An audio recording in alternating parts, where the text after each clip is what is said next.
We are doing the forecast for this week on a few different futures markets. So let's go ahead and get started here on the crude oil market. We're looking at the crude oil futures market.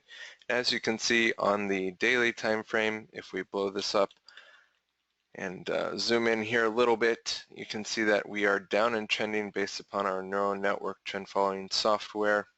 Here at 4640 level, we are looking at this being a decision point for the crude oil futures as we are deciding whether or not this level is going to be respected, so this supply level, and according to the trend we should be continuing to the downside, so we're looking at a target down here at the 4481 level. Okay, so that's moving from supply down to demand in the direction of trend.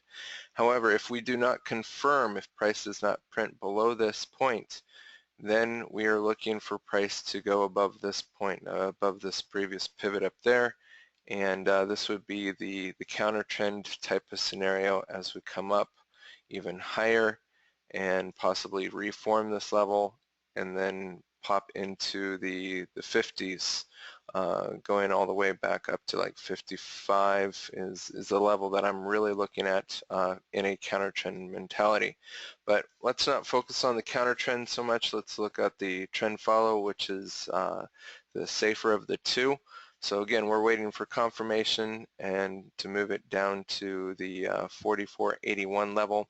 Over here on the 4-hour time frame, you can kind of see the same type of idea of the range that we're going through right now, just the decision points that we are having to make right now. And if we are in a downtrend, you know, we want to be selling high and buying back lower. Okay, so we're waiting for price to close below that those previous pivots over here on the 4-hour time frame.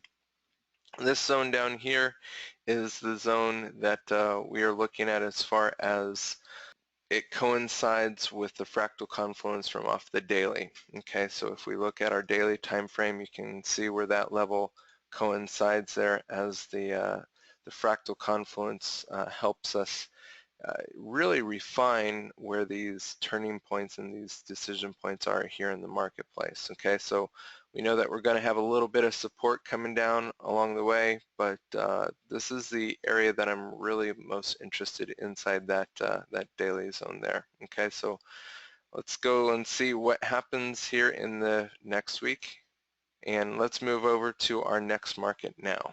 Moving over to the S&P futures, you can see how price has been making its way into higher and higher levels, and if you've been following us on our YouTube channel, you probably know that we've been looking hard at the 2200 level. So we're still looking for that level to be a very important level as we're going along. We want to make sure that everything is looking just right as we continue to look long and get long in this market here.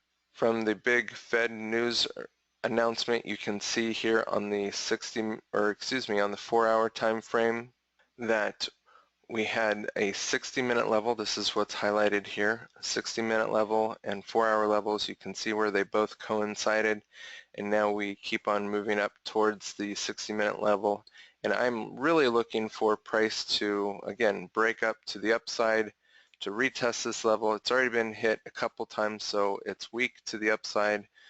Our overall trend here on the daily is up and rangy, which I really think is true. So we're looking for price to break this level and continue up to the 2200 level. Okay, so that's what we're looking to have happen this week. It could take longer than a week, but that's what we're looking for.